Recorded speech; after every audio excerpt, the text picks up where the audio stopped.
찬미 예수님, 한 주일 동안 잘 지내셨나요? 네. 뭐라고 써있죠? 새해 복 많이 받으세요. 서로 인사를 나누셔야죠. 새해 복 많이 받으세요. 네. 굉장히 뻘쭘하시겠지만, 복 많이 받으세요. 제가 지난주에 예고했잖아요. 오늘부터 뭐가 시작된다고요? 새로운 전래력 다해가 시작됩니다. 그러면 너무너무 쉬운 질문. 영규야, 가나 다해는 어떻게 하게? 어떻게 구분하게? 진현아, 가나다에 어떻게 구분하게? 연도 어떻게? 아, 큰일인데. 가연아, 바로 도리도리야? 혹시 아시는 분? 야, 절묘한 타이밍에 전화가 오죠? 지금 전화 올리는 분 한번 대답해 주세요. 가나다에 어떻게 구분할까요? 네? 답이 아닌 거, 제가 잘못 들었네. 어떻게 구분하는지 아시는 분? 야, 이거 너무 당연한 거라 당연히 아실 줄 알았는데. 2025를 3으로 나눠보세요.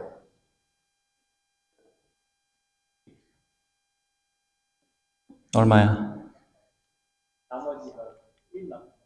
아닐 텐데. 1이면 안 되는데. 2025 나누기 3. 3, 6, 18,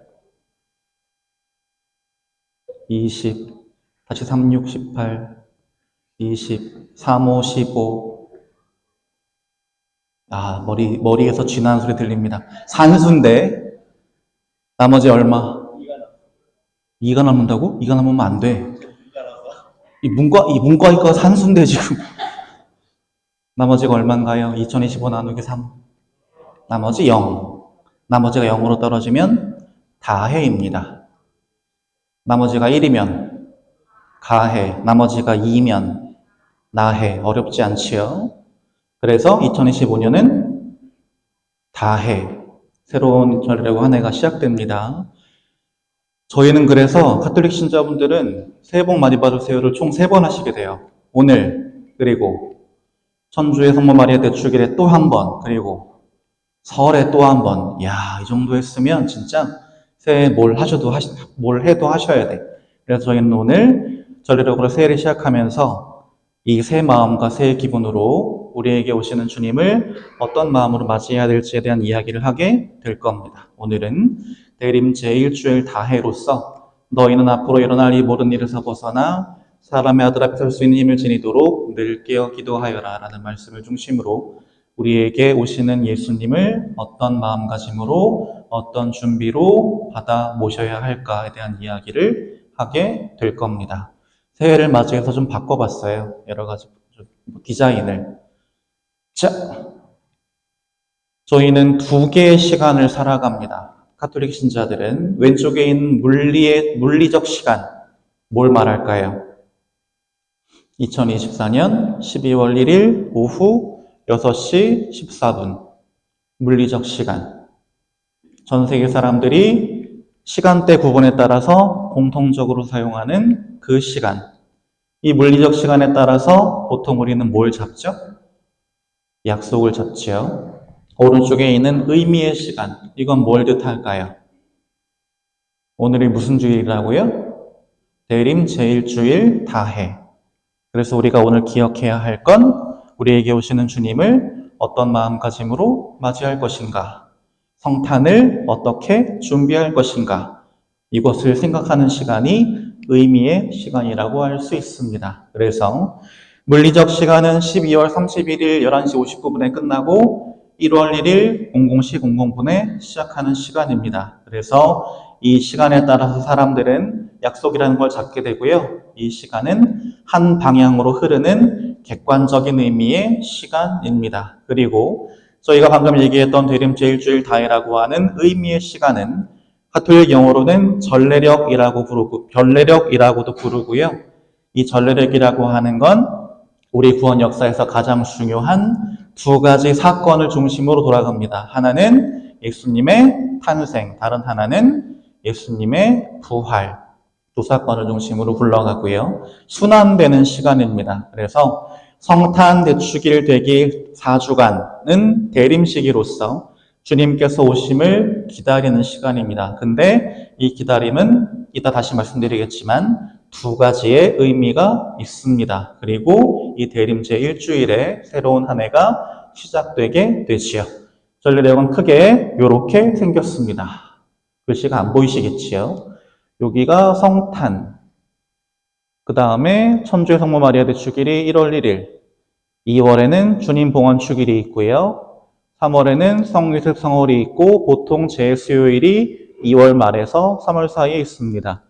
4월은 성주관과 예술부활 대축일이 보통 있고 5월은 성모님에 대해 생각하는 성모성월, 6월은 우리를 바라보시고 사랑하시는 예수님의 마음을 생각하는 예수성심성월, 7월은 한국교회의 대부분 많은 순교 성인들의 축일이 몰려있는 한국 김대원 안드레아 성인과 한국 순교 성인들을 기억하는 달이고요. 8월은 성모 승천 대축일이 있고 9월은 순교자 성월로서 순교 성인들의 삶과 모범을 본받고자 하는 달이고 10월은 묵주기도 성월로서 1년 중에 단 한 달만이라도 성모님께 전구를 청하면서 나 그리고 이웃을 위해서 기도하는 달이기도 하고 11월은 위령성월로서 세상을 떠난 이들, 특히 연옥에서 고통받는 사람들을 기억하고 기도하는 달입니다. 그래서 시기별로 나누면 대림, 성탄, 그리고 잠깐 연중이 꼈다가 사순, 부활, 그리고 다시 연중이 쭉 이어져서 다시 대림으로 돌아가는 식으로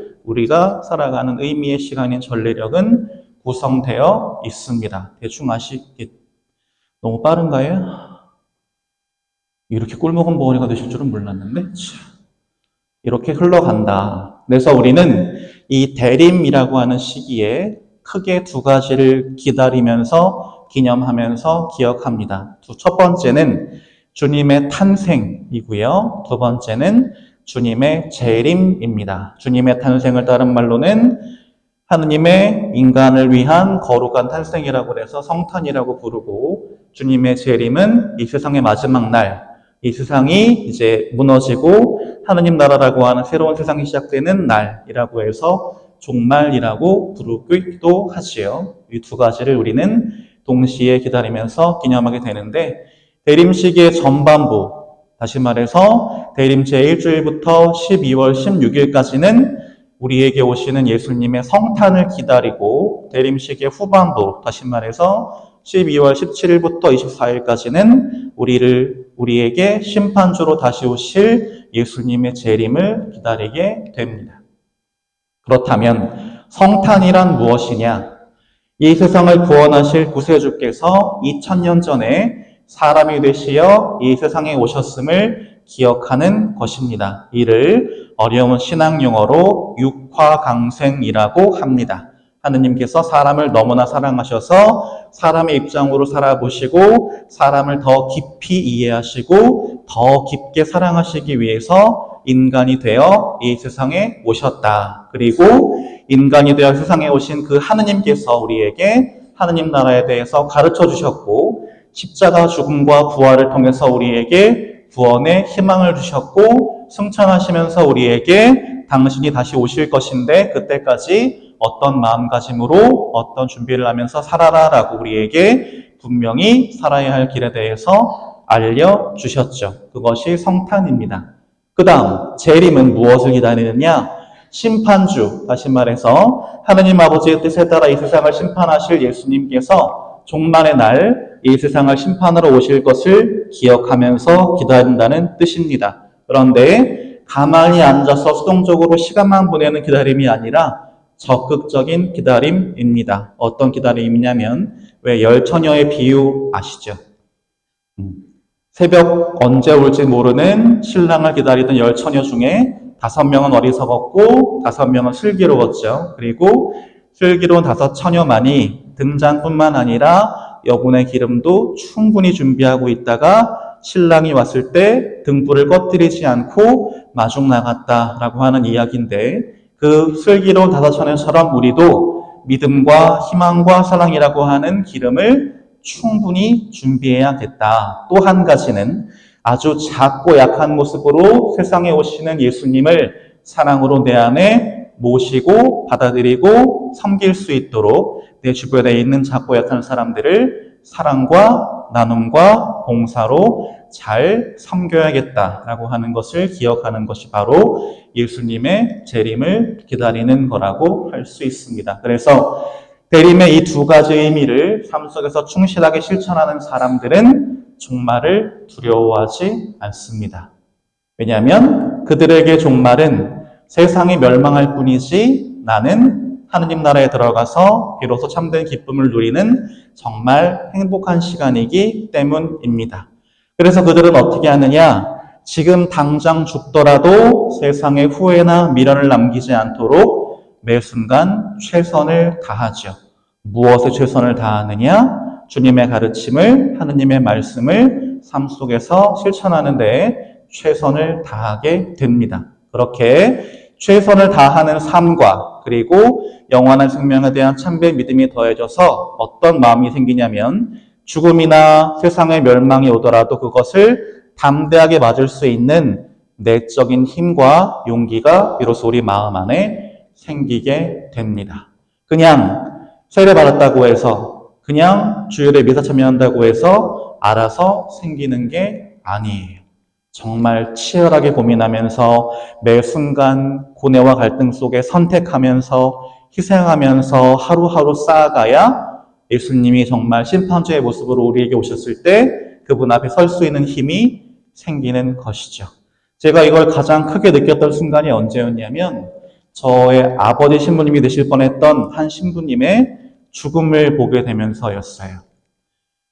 굉장히 열정적으로 사목하셨던 분이었고 누구보다 교회를 위해서 크게 봉사하신 신부님이었고 그래서 많은 신부들이 굉장히 많이 따르기도 했던 분이셨습니다. 그런데 코로나 후유증이 겹쳐서 굉장히 갑작스럽게 폐렴이 악화가 됐고 갑자기 중환자실에 입원을 하셨고 정말 갑자기 돌아가시게 됐어요. 근데 이제 저희가 기대했던 모습은 뭐였냐면 그렇게 오랜 시간 동안 사목자로서 심지어 은퇴까지 하셨는데 사목자로 살아오셨으니 그 누구보다 열정적으로 하느님 사랑과 하느님 말씀을 전하셨으니 저런 분이라면 죽음 앞에 굉장히 초연하시겠지. 우리 앞에 뭔가 큰 깨달음을 주시겠지를 기대했었거든요. 근데 그게 쉽지 않더라고요. 그래서 어떻게든 저는 살아야겠습니다라는 모습을 보여주시기도 했고 그리고 제 호스피스라고 해서 제 신앙인으로서 죽음을 잘 맞이하기 위한 프로그램이 있는데 그것조차도 거부하시면서 그냥 중환자실에서 차가운 병실에 누워 계시다가 그냥 돌아가셨어요. 굉장히 마음이 안타깝기도 했고 저 스스로도 굉장히 그때 두려워지기도 했습니다. 사제로서 거의 40년, 50년 가까이 살아오신 분도 죽음의 순간 이렇게 초연하지 못하는데 나도 깨어있지 못하면 충분히 준비하지 못하면 이렇게 준비되지 않은 상태로 하느님을 맞이하게 되겠구나. 그렇게 하느님을 맞이하게 되는 시간이 정말 두렵고 공포스럽고 걱정되겠구나라고 하는 생각을 굉장히 크게 했던 시간이었습니다. 그러니까 여러분은 어떻게 하셔야겠어요? 심지어 사제 생활을 40년 넘게 하신 분도 죽음 앞에서 초연하기가 그렇게 힘드니 하루하루 우리는 정말 치열하게 이 준비를 하면서 살아가야만 하는 것입니다. 오늘 복음에서도 굉장히 무서운 말씀들이 나오고 있습니다. 사람들은 세상에 닥쳐오는 것들에 대한 두려운 예감으로 까무러칠 것이다. 하늘의 세력들이 흔들릴 것이기 때문이다 라고 이야기하고 계십니다. 제가 지난주에 한번 얘기한 적 있죠? 지구 주변에 얼마나 많은 소행성들이 슉슉 스쳐가고 있는지. 그 중에 하나만 지구에 부딪히면 그날로 지구는 안녕하게 되는 굉장히 큰 일들이 일어나고 있는 상황이에요. 근데 영화에 나오는 것처럼 진짜 어느 날 엄청나게 큰 행성이 몇 년, 몇 월, 며칠, 몇 시에 지구에 부딪힙니다 라고 갑자기 뉴스가 나온다고 생각해 보세요. 그때 내가 어떤 마음일까? 아마 굉장히 당황스러우실 거예요. 진짜 멸망하는 건가? 그럼 난 어떡하지? 뭘 해야 되지? 어떤 준비를 해야 하지? 남은 시간 어떻게 보내야 하지? 굉장히 막막하고 당황스러우실 거예요. 그런 상황에 대한 이야기를 예수님은 하고 계실 겁니다.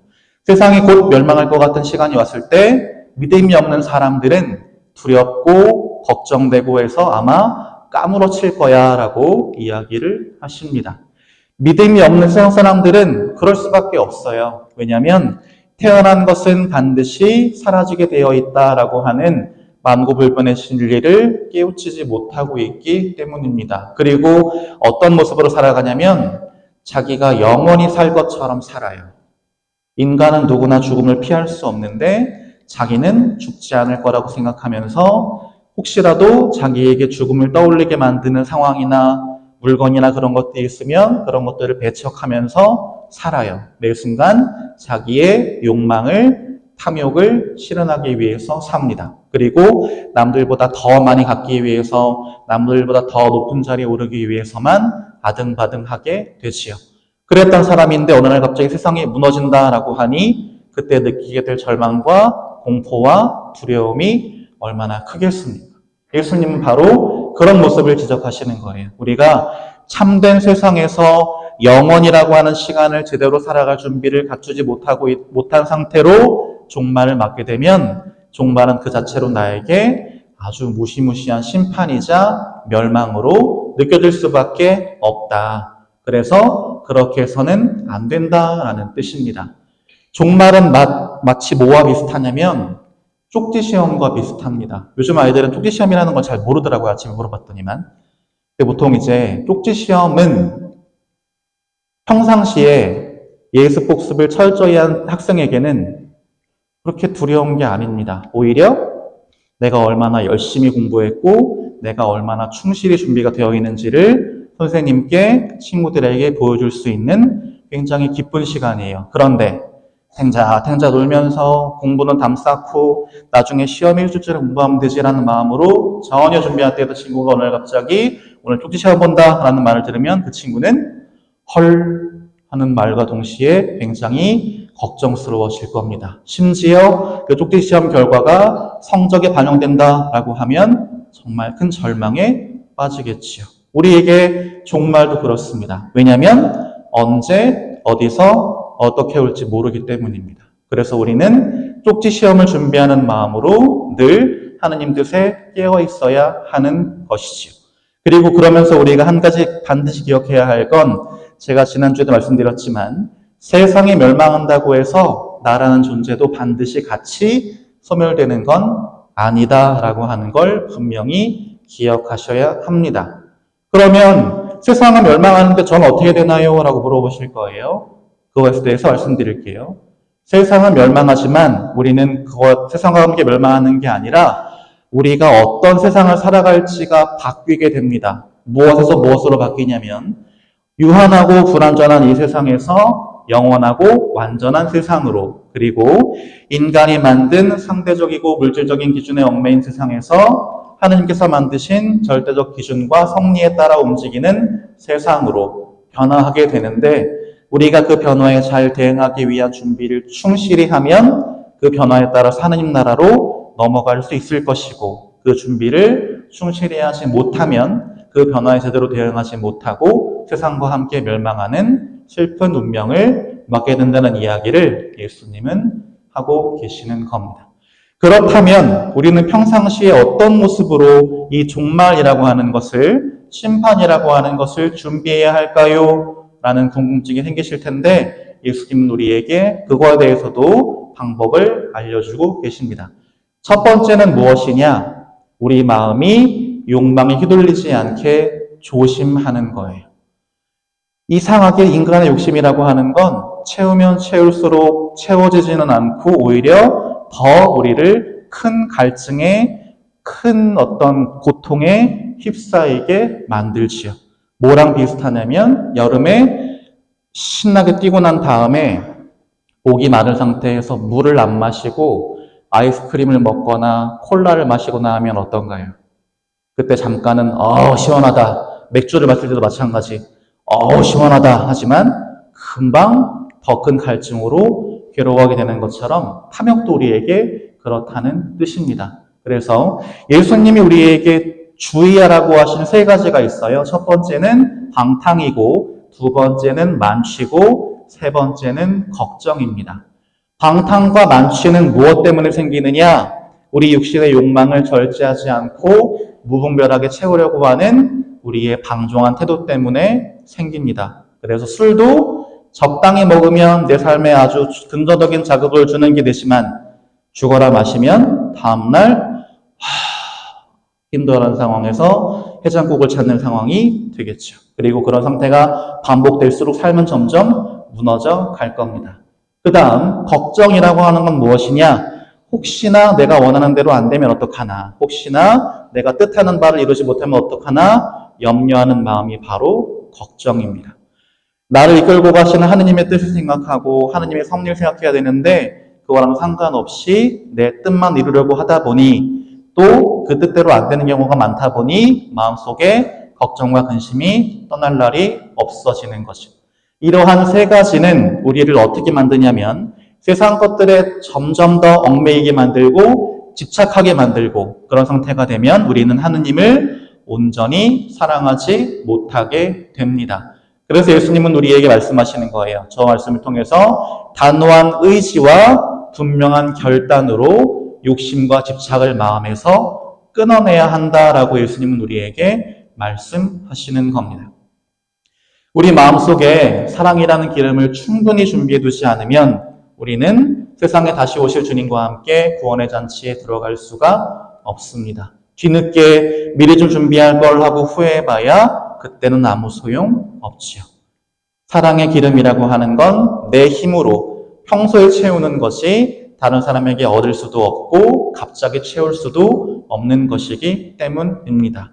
그래서 예수님 우리에게 어떻게 하라고 하시냐면 순수한 어린아이처럼 당신께만 시선을 고정한 채로 주님 뜻에 맞는 참된 길을 걸어가야 한다라고 이야기하십니다. 우리는 그걸 네 글자로 뭐라고 하냐면 참된 회개라고 하죠.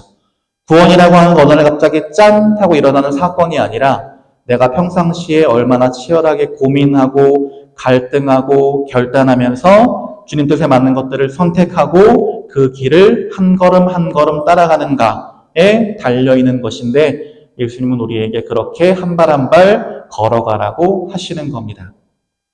그렇게 걸어가는 사람들에게는 종말이 마치 덫처럼 갑자기 우리에게 닥쳐오는 재앙이나 멸망이 되지 않을 것이기 때문입니다. 두 번째, 우리가 종말과 심판을 준비하는 두 번째 방법으로 예수님은 뭘 이야기하시냐면 늘 깨어 기도하여라 라고 하십니다. 우리는 어떨 때 기도하나요? 보통 언제 기도하세요?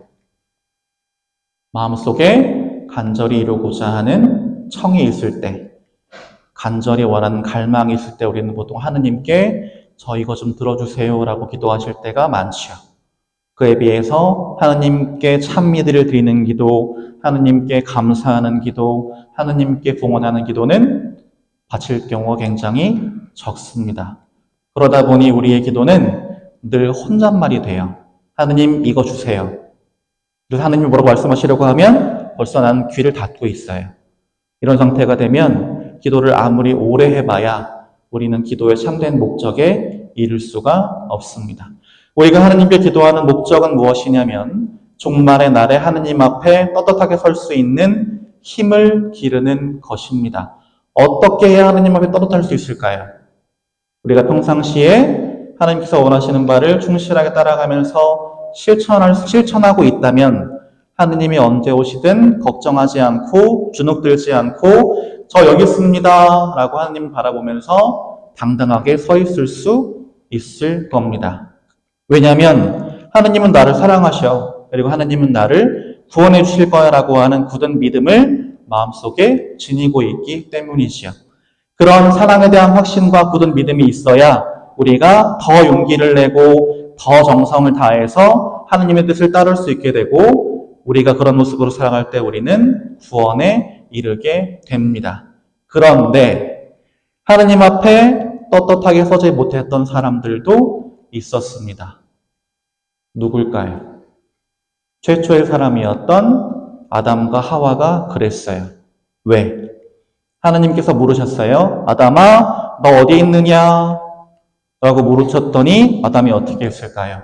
당당하게 저 여기 있습니다 했나요? 아니요. 못 그랬어요. 왜? 하느님의 뜻을 어기고 선과 악을 알게 하는 나무 열매를 먹었거든요. 하느님 앞에 떳떳하지 못했고 당당하지 못했고 죄 때문에 죄의식 때문에 주눅 들었었거든요. 그래서 하느님의 눈으로부터 벗어나기 위해서 자기 모습을 감추고 숨었습니다. 이게 바로 아담과 하와가 했던 잘못이지요. 우리도 그렇게 될 수 있다는 겁니다. 하느님이 우리에게 당장 벌을 주셔서가 아니라 내가 평소에 하느님께 잘 못해드렸기 때문에 하느님 뜻을 충실히 실천하지 않았기 때문에 그분이 오시는 것만으로 마음이 찔리고 죄스럽고 너무나 마음이 그래서 나도 모르게 고개를 숙이고 움츠러들게 된다는 거예요. 종말의 순간 하느님을 바라봐야 하느님과 함께 구원을 향해 나아갈 수 있는데 내 스스로 마음이 위축되어서 하느님으로부터 등을 돌리니 하느님께서 우리를 구원으로 이끌고 싶으셔도 그렇게 하실 수 없는 상태가 되는 것입니다. 그래서 예수님은 우리에게 분명히 말씀하시는 거예요. 기도하되 혼자 떠드는 기도하지 말고 깨어 기도하라고 말씀하십니다. 깨어 있다는 건 하느님께서 나에게 무엇을 원하실까를 늘 생각하면서 한다는 뜻입니다. 그리고 기왕이면 내가 선택의 순간을 맞이할 때마다 하느님 뜻에 맞는 것을 선택하기 위해서 노력하고 그만큼의 희생과 그런 것들을 기꺼이 감수한다는 뜻입니다. 그렇게 우리가 깨어 기도하는 모습으로 살면 매 순간순간 조금씩이나마 하느님께서 원하시는 방향으로 나아갈 수 있고 하느님 보시기에 좋은 모습으로 살아갈 수 있고 우리가 그렇게 충분히 준비가 잘 되어 있는 상태에서 하느님을 맞이하게 될 때 종말의 날은 우리에게 두렵고 공포스러운 날이 아니라 드디어 우리가 하느님과 함께 참된 구원의 나라인 하느님 나라로 들어가는구나 라고 하는 기쁨으로 맞이하게 되는 날이 될 수 있다는 뜻입니다. 이제부터 본격적으로 시작이에요. 대림식이. 그냥 아무 생각 없이 훅 지나가고 어느 순간 정신 차려보니까 크리스마스 이브인 대림은 올해는 안 되면 좋겠습니다. 이번 대림부터라도 내가 얼마나 하나님 뜻에 깨어있는지, 내가 평상시에 그분 뜻을 삶 속에서 실천하기 위해서 얼마나 노력하고 있는지, 얼마나 희생하고 있는지, 얼마나 양보하고 있는지를 잘 돌아보면서 이번 대림시기부터라도 하느님 보시기에 좋은 모습으로 잘 준비해서 종말의 날이 우리에게 참된 기쁨의 날이 될 수 있도록, 그리고 주님의 성탄이 우리에게 진짜 기쁜 날이 될 수 있도록 한번 같이 만들어 가보면 좋겠습니다.